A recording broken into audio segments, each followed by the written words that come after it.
Wala po tayong asenso dahil kadalasan sa mga Pilipino, hindi naman sila bangag, pero iwan ko kung bakit makapolitiko sila. Makadilawan, makamarcos, sinasamba nila, ginawa nilang santo.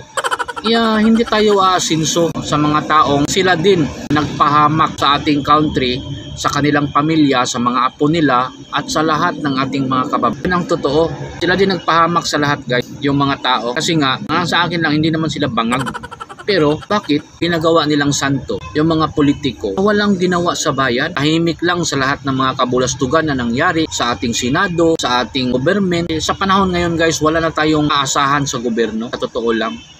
Mas mabuti pa ngayon naman ako maka-Duterte, pero ang ganda ng serbisyo ng ating mga public servant. Ganun talaga, guys. Dapat sila magserbisyo ng tama at totoo sa ating mga kababayan. Dahil yung pera natin, yung ang kinakain nila, yun ang travel nila. Pera ng taong bayan. Billions of money po. All the taxes, all the permit, lahat nagbabayad tayo sa gobyerno. Pero tayo nagpapalamon, tayo nagsusweldo. Ganito naman yung sitwasyon natin. Hindi may baba yung presyo, na which is yun ay obligasyon ng ating government, and that is the government mandate yung ibaba ang presyo to prevent hunger to our people and to make it affordable sa ating mga kababayan. Kasi nga sa laki ng pera, sa yaman ng Pilipinas, sa laki ng natanggap ng mga donasyon at mga investment, hindi naman umabot sa mga Pilipino, hindi naman umabot sa ating mga kababayan. Ewan ko kung saan napunta, at walang nakikitang transparency sa pera na dumaan sa mga kamay nila.